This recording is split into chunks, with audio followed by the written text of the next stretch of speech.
This zookeeper's walking by the orangutan cage and he sees one of his orangutans with a book in each hand, Origins of the Species in the Bible.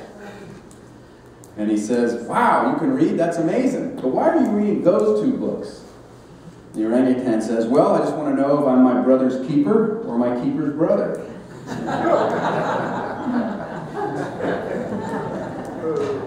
Work at it. It's there. I told that joke recently in a conversation that followed. A good friend of mine who just had retired from teaching science for 30 years took umbrage at my use of the term humanist, which surprised me. He accused me of being a speciesist. A speciesist. Now, we're familiar with a lot of other negative isms, like those having to do with skin color or sexual organs, racism and sexism, but we don't often hear speciesism as a term.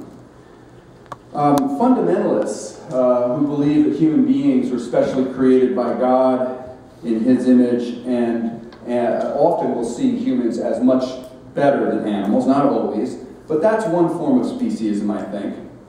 So why was I a speciesist? Because I fully embrace Darwin's theory of evolution. I believe that we're simply a result of blind genetic mutations interacting with the environment. We don't sit at the top of some hierarchy of some preordained divine plan. We're just a life form that has found a niche to survive. Nuclear war, climate change, maybe a random asteroid and we just be dust on a planet crawling with roaches. We're nothing special. Now, having said that, I'm also an ethical humanist who believes in the inherent worth of every human being. So I'm playing with this idea of how do I balance my own faith in the inherent worth of every individual with the radical and leveling effect of Darwinism. So in honor of the February 12th birthday of Charles Darwin, I'm sure you all have your Darwin celebrations ready to go, I'm going to examine a number of things. I'm going to try to see how we understand Darwinism through science, how we examine it with ethics, and how we act it in our behavior. Now, there's a lot to discuss on this topic, and I'm going to disappoint people because I cannot do it all. Every year I do some talk on Darwin, and I'll do different things each year. I'm not going to focus on vegetarianism, although what I have to say may greatly affect how you think of it.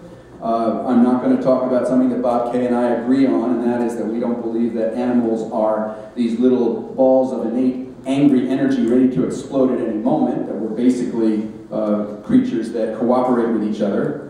I'm not going to talk about an article he gave me, which is actually very interesting. A Representative Holt, from a Democrat from New Jersey, introduced a Darwin Day resolution to Congress to have it as a holiday. So let's give him a shout out.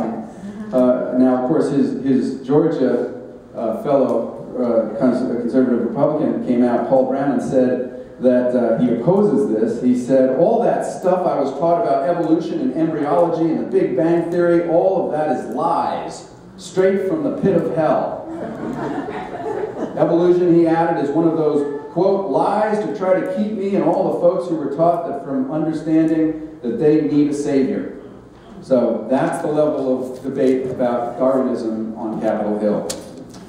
I'm not going to get too far into that because I take it for granted. I mean, that's where I kind of start. What I do want to argue is that I think that a deeper awareness of our place in this ever-evolving spectrum of life can help bring out our best. That appreciating our animal nature can contribute to what I'll call our moral evolution. Now, last year at the Ethical Society's Darwin Day party, I dressed up as a gorilla and fooled around a little bit. Everybody liked that. I told some monkey jokes. I sang some evolution carols out and wandered around in the square greeting passersby dressed as a monkey. So now I get bananas left on my desk randomly. When I was installed as your leader here, my gift was a gorilla adoption from the Diane Fossey Fund, so I wonder how my little critter's doing. And also, I've been told that I have to wear that gorilla suit again this year, so things have a way of continuing. I don't promise anything about next year. And while I could be a bit of a clown, I didn't wear that gorilla suit just for that. I wore it to honor an amazing theory that bubbled up in the mind of Darwin and Wallace and a lot of other peoples. That is simply an incredible story. And sometimes when people talk about how if you don't believe in God, where do you get your sense of mystery and awe? My goodness, just read about evolution. It is stunning. And I talked a lot about that last year. But I want to talk a little bit about the theory and then go on to something about how we look at animals. Now, Darwin didn't have any secret knowledge that he suddenly revealed to the world. Most of the evidence for Darwinism was already available for people. The three pieces that most people generally knew was that people inherit characteristics from their parents. 2, that novel inherited changes pop up randomly at times. And 3, that nature determines which characteristics remain depending on how well they help that creature survive in the environment. That was all known, those 3 pieces. What was missing that Darwin took from discoveries in geology was that the planet is much, much, much, much, much, much older than we ever thought. And that piece he put together with the other 3 pieces, because the process of genetic mutation explains life on Earth, but only if it's given millions of years to work, because it takes that long. Fossil remains show a very slow creation of what we now call the human race. 30 million years ago, the first anthropoid apes roamed the Earth. 30 million years ago. That's a lot older than 10,000 years. 5 million years ago, the human lineage emerges as distinct from other branches of animals. 5 million years ago. 2 million years ago, the human brain began to evolve rapidly. Now, as our brains developed, so too did self-consciousness, philosophy, and perhaps our overinflated sense of our specialness. Now, much of that attitude is reflected in Greek philosophy that I studied for a long time. Plato, for example, said that human beings were made up of three parts: emotion, desire, and reason. Like animals, we all have physical desires that pull on us violently in one direction or another: sex, hunger, anger. Human beings also have more subtle emotions like fear or courage.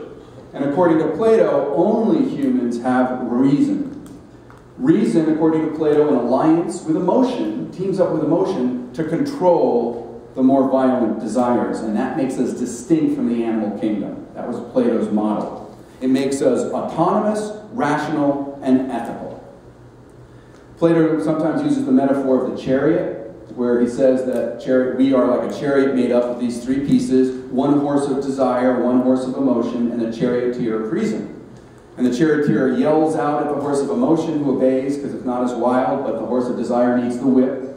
And with those 2 tools, reason guides us down the road of life safely. And without reason, we crash. Now, Plato believes that if reason steps back, like when we're sleeping, then the beast emerges. He says, when the gentler parts of the soul slumbers and the control of reason is withdrawn, then the wild beast in us, full fed with meat and drink, becomes rampant and shakes off sleep to go in quest of what will gratify its own instincts. In fantasy, it will not shrink from intercourse with a mother or anyone else, man, god, or brute, or from forbidden food or any deed of blood. It will go to any lengths of shamelessness and folly. So he elevates reason and condemns animal emotion and desire, which is typical of a lot of European philosophy and religion. Okay? Now, underlying this is an assumed metaphysic that dominated a lot of Western philosophy. The belief that there are 2 different distinct realities: the physical and the non-physical. Mind and matter, intellect and body, perhaps. The classic dualist of Western philosophy is René Descartes, who said that human beings were unique because we participated in both of these worlds. We had a body and a soul. But animals, on the contrary, according to Descartes, only had a body.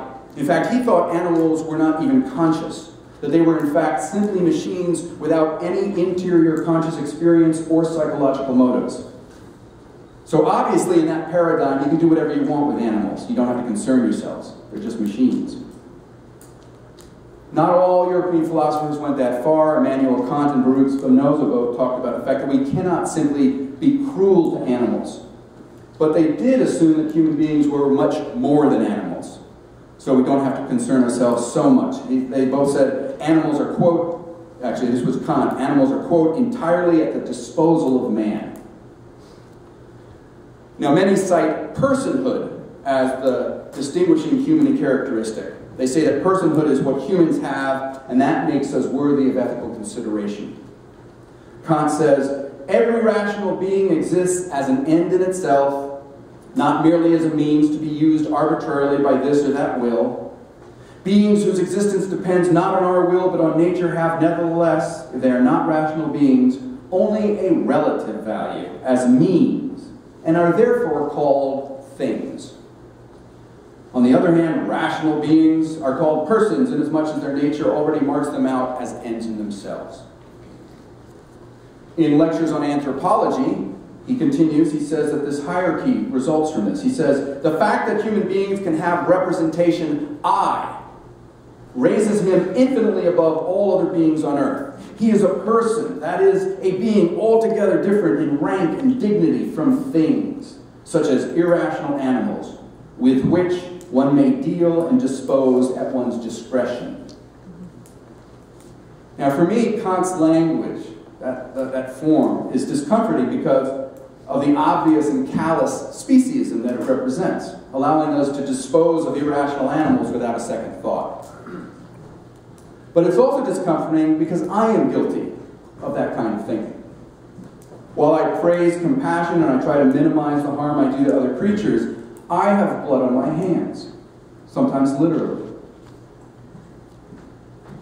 So what causes my inconsistency, this compromise or this failure of will? Am I swayed by cultural assumptions of human superiority over animals? For even if we accept that we are partly animals, we tend to see ourselves as more than animals.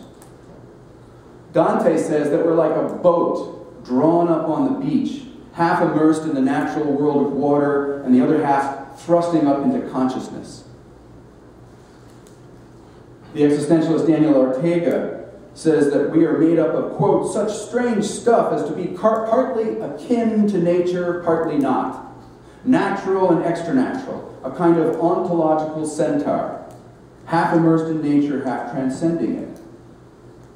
What I think is most interesting about Ortega's phrasing is he goes on to say that the extranatural part of us that transcends nature is our, quote, true being, ourself. So even if we're half and half, what's really us is not nature. Now, Felix Adler, who founded ethical culture, reflects a lot of this thinking. It was pretty typical of the time, 100 years ago. In 1920, he wrote, one must distinguish between two selves in everyone, between the animal self and this divine, unclouded self. Those instincts, those sensual infirmities, those cruelties, those crushing instincts are part of our animal heritage. He puts them down. Now, many religious believers, particularly Christians, accept this philosophical dualism, and they degrade the physical world. They see the natural world as hampering enlightenment. Often, animals are portrayed as evil, especially that nasty snake that offered the apple from the tree of knowledge to Eve, right? Ah, the distractions of the garden. But children of God, so it goes, are capable of rising above nature. We humans are given dominion over all other creatures. St. Augustine said, he cited Jesus to justify this. He said, Christ himself shows that to refrain from killing of animals or the destroying of plants is the height of superstition. For judging that there are no common rights between us and the beasts and the trees, he sent devils into a herd of swine, and with a curse withered a tree that bore no fruit. So to Augustine, it's absurd and insulting to put human beings on the same plane as other animals. So it's no surprise that Darwin's amazing theory rubs some Christians the wrong way. Not all. But some wanted Darwin's books burned at the stake. They called the theory of evolution Satan's great lie and an insult to God. They mocked Darwin as just being a monkey in a tweed jacket. And they saw evolution as threatening morality that held civilization together. One such person is C.S. Lewis, who despite being a confirmed atheist at age 15, went back to Christianity later in his life.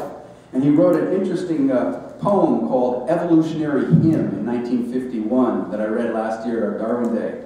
He bemoans the lack of direction and purpose in evolution. Nothing but a struggle for struggle's sake. He feels that God's necessary in order to make sense of our ever-changing physical chaos and to maintain standards of decency, too. So full of irony, he takes aim at these Darwinists by putting words in their mouth as follows.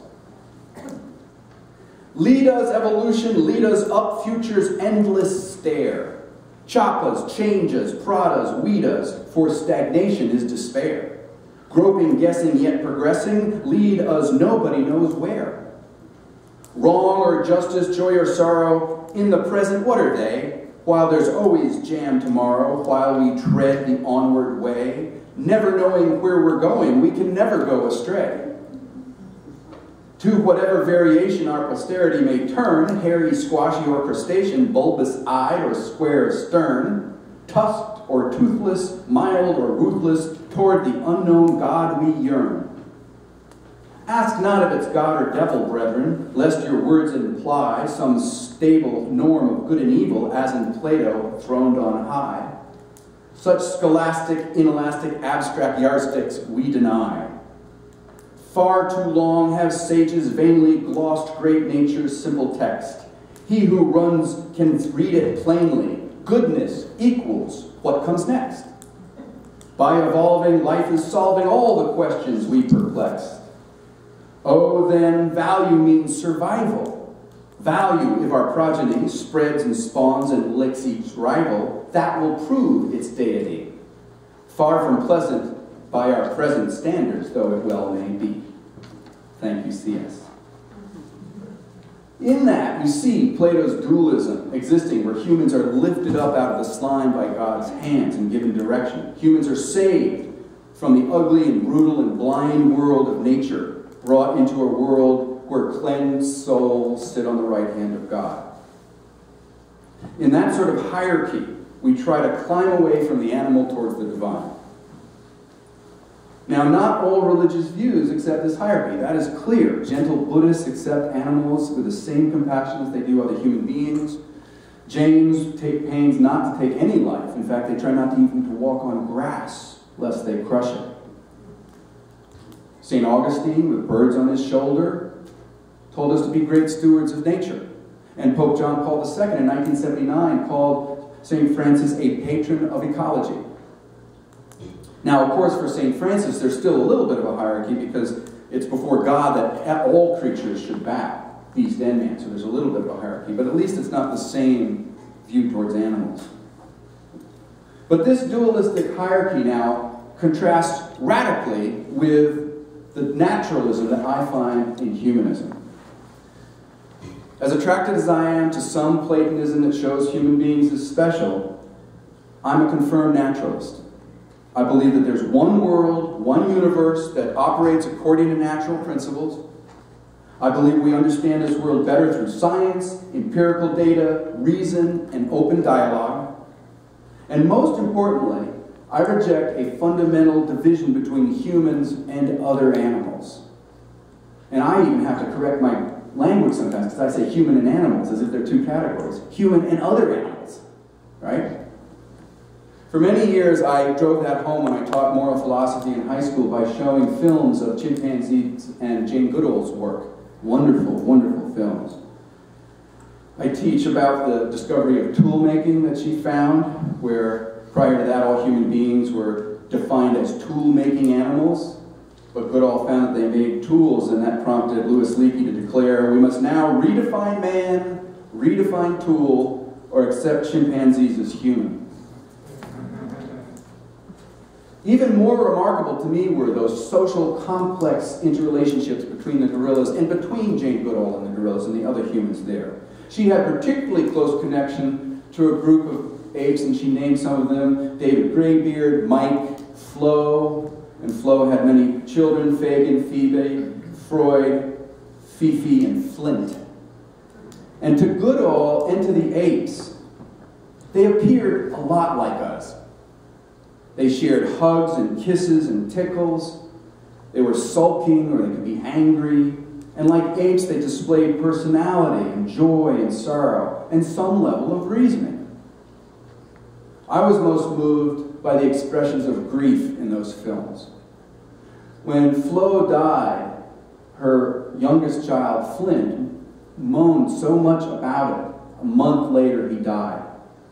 And from watching the films and the expressions and the behavior, it made me feel that he died of a broken heart.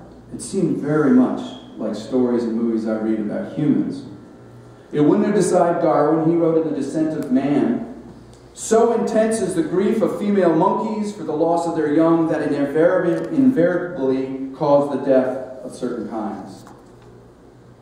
Now, I realize that I and Jane Goodall, and maybe even Darwin himself, might be guilty of inappropriate anthropomorphism. That's the attributing of human characteristic to animals. But when I think about that, it really dawns on me that we tend to do the other so much more. Sure, we do sometimes. We read human characteristics into animals themselves. But we read our own characteristics and motives into other people as well. We tend more than likely to degrade animals. We do the various opposite. We praise human beings. But the last 150 years of research on animals shows us that there's a very, very thin line between human beings and other creatures. As early as 1863, T.X. Huxley, in his essay On the Relations of Man to the Lower Animals, stressed that there's, quote, "no cerebral barrier between man's and the ape." More recently, Stephen Gould said that there's no, quote, "golden barrier," some firm criterion to mark an unbridgeable gap between the mentality and behavior of humans and other creatures. The Genome Project, recently completed, shows that human beings share 98.9% of their DNA with chimps. Half of our genetic difference, by the way, has to do with the olfactory receptors that chimps have, because they have much better smelling.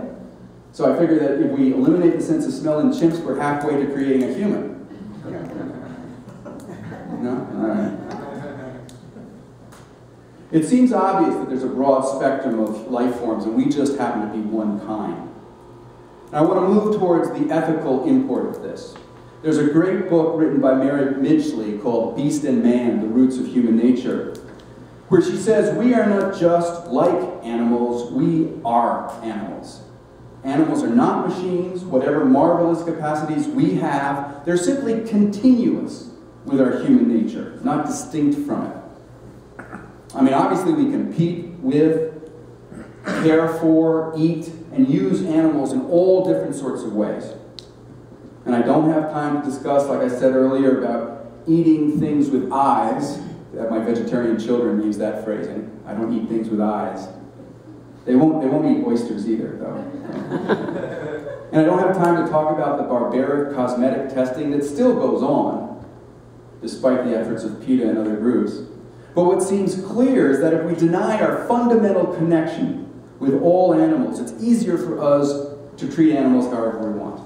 If we describe animals as evil, then it's even easier to justify cruelty towards them. Now, for example, wolves are often portrayed in popular culture as vicious and dangerous and solitary and untrustworthy. It's funny, I remember growing up listening to Peter and the Wolf, and it was the music of the wolf that had me scamper under my bed to hide. I was terrified. Terribly treacherous sound for the wolf coming. One anthropologist described that there was a medieval practice for flaying wolves alive. You know what flaying is, where you pull the skin off live when the person is alive? And this is the shallow justification offered by this anthropologist. Perhaps this was rather cruel, but then the wolf itself is a cruel beast. Modern studies reveal, however, that wolves are in fact, by human standards, paragons of steadiness and good conduct. They pair for life, they're faithful and affectionate spouses and parents, and they seldom kill anything that they don't need for dinner. Similarly, rats are often described as traitors, but they never kill rats of their own tribe. Sharks are called vicious killing machines. They don't kill except when provoked or to eat. And in Tarzan movies, certainly you see the brutal beasts portrayed. The apes are waiting to kill the human being, when that really describes better the hunter whose finger is on the trigger, ready to blow away whatever he sees. Now, when Jane Goodall, on some rare occasions she saw the apes attack, kill, and eat small apes, she didn't fall prey to the stereotype that these apes are just mere beasts. She actually said, they really are like human beings who occasionally do brutal things. It's weird that we deny our animal characteristics and tendencies. Midgley says that, quote, knowing that I have a naturally bad temper does not make me lose it. On the contrary, it should help me keep it. Knowing that we have animal roots should help us not act like the beasts we write about. Midgley continues. She says, man has always been unwilling to admit his own ferocity and has tried to deflect attention of it by making animals out to be more ferocious than they are. This leads to comments like one judge who scolded a mother for hitting her children, saying, you acted like a wild animal. No. She acted like any creature does if they're frustrated or they're angry or they're scared. We don't do it often. 99% of the time, animals treat each other with great compassion, human beings combined. But occasionally, all creatures may lash out when provoked. And in groups, we can do incredibly brutal things. The good news is, in my mind, we have two important allies to help us both learn about Darwinism, apply it in our life, and help us stop those moments when we lash out due to provocation. Those two allies are our minds and each other. At the heart of ethical humanism are these two pieces. Now, as a humanism, I embrace evolution as an incredibly awesome and valuable explanation of how we came to be. And I understand that cultural and technological forces require us to learn new patterns of behavior if we're going to avoid paying the ultimate evolutionary price of extinction. We had better learn to appreciate Darwin, deal with what animal nature we have, and try to live more ethical lives. We don't have a lot of time. David Sloan Wilson, I recommend as a good read. He wrote Evolution for Everyone in Darwin's Cathedral. And he says that Darwin didn't leave us a map. So you don't go to Darwin to figure out what we should do in the future, because Darwin explains how he came to be. He doesn't tell us how we should live in the future. Wilson says, evolutionary theory is not the kind of belief that hurls you like an arrow at some previously chosen direction. It's more like a sailboat or a kayak bobbing on the shore, inviting you to take your own voyage of discovery. I love that image. And given the realities of pandemic outbreak potential or global warming or weapons of mass destruction, those are some perilous seas that we have to sail. We're living on a small rock in a large universe. Our time together is short, and in this place and in this time, we share both animal nature and an amazing experience of consciousness. I want to focus on that a little bit. We all are conscious that we climbed out of this primordial soup of life on this planet, and eventually we're all going to return to that. I mean, if there's one thing I think the Bible has right, it's ashes to ashes, dust to dust. That to me seems pretty clear. But rather than spiral into some sort of angst-ridden fetal position when I think of that, I am buoyed by both the ingenuity of the mind and the capacities of the collective. Wilson in Darwin's Cathedral suggests that we think of society as an organism in which morality and religion function as biologically and culturally adaptations that help us flourish. They include religion, ethics, science, and I can't delve into those right now, but I do think there's a lot of appreciation in ethical culture and room to explore about how the collective can be seen as an organism. But as I wrap up, I want to focus more on the fact that there is such a thing as consciousness at all. It's more fundamental than any other thing I can imagine delineating species. I don't think of myself as a species. I reject all and any assumptions that having human DNA places any creature as morally superior to those without such coding. Unlike Kant, I don't even see reason necessarily as the most important characteristic in determining moral weight. Although I'll listen to rational people more than irrational people. But determining moral weight, I don't think that is the ultimate characteristic. What I think is most important is consciousness. The more conscious and acute the experience, the greater the moral weight of that experience. For those philosophers among us, this will remind you a little bit of the position taken by Jeremy Bentham, a utilitarian. What parts of the universe do we count in our moral considerations? Where do we draw the line between what counts and what doesn't? Bentham says, the question is not, can they reason, nor can they talk, but can they suffer? Why should the law refuse its protection to any sensitive being? A couple of centuries ago. Today, Harvard philosopher Christine Kosengard puts it this way: it's a pain to be in pain, and that is not a trivial fact. It's not trivial, it's fundamental. There was a time when many human beings might say that animals don't suffer. I remember my father saying, throw the lobster in the pot, it doesn't have a backbone. But we generally agree now that animals suffer. We generally agree with Peter Singer, the often controversial author of Animal Liberation. And while I think Singer, how many have read Singer before? Yeah. I think sometimes he pushes his principles with irritating consistency. He's usually right. He says, if a being suffers, there can be no moral justification for refusing to take that suffering into consideration.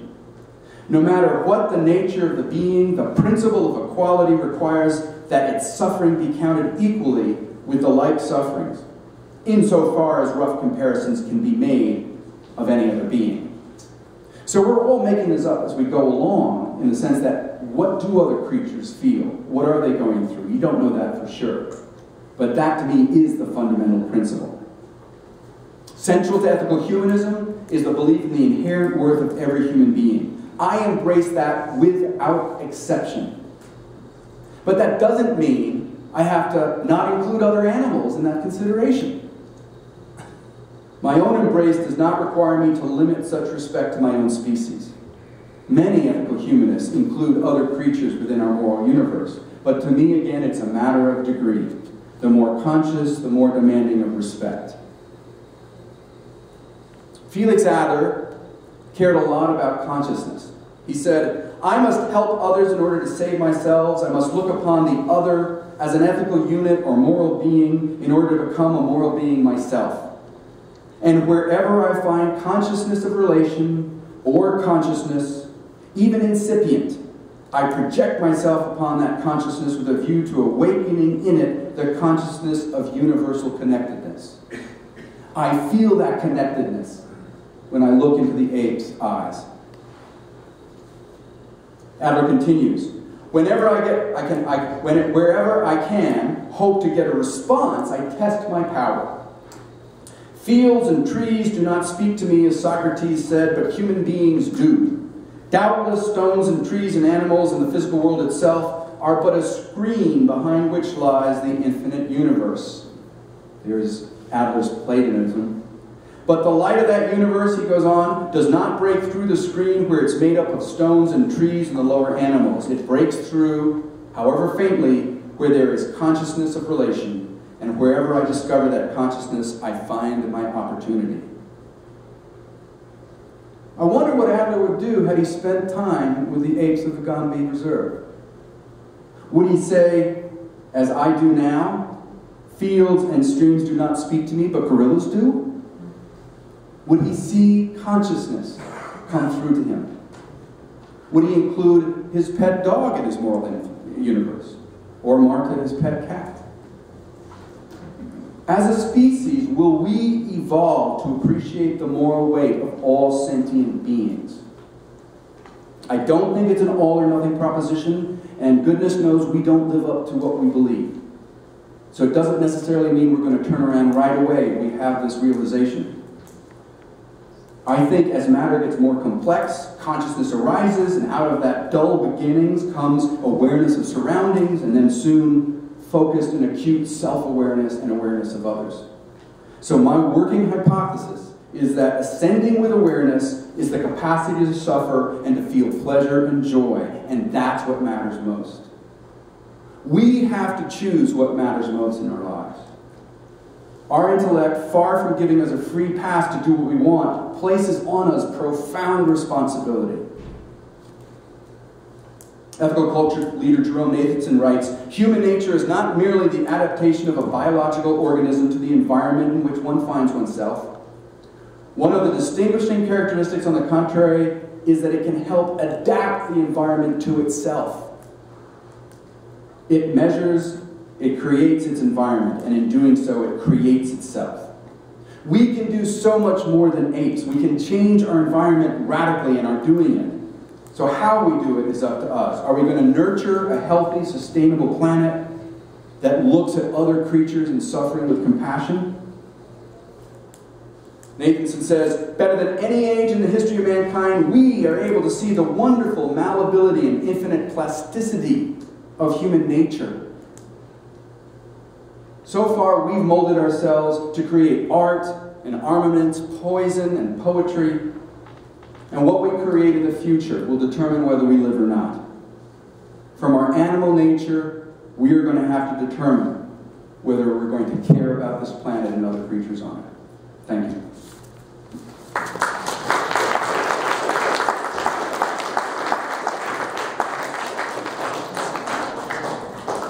Thank you, Hugh. That was a wonderful platform. You'll have time later on, around 12:30, in our dialogue to talk with Hugh individually in our little group.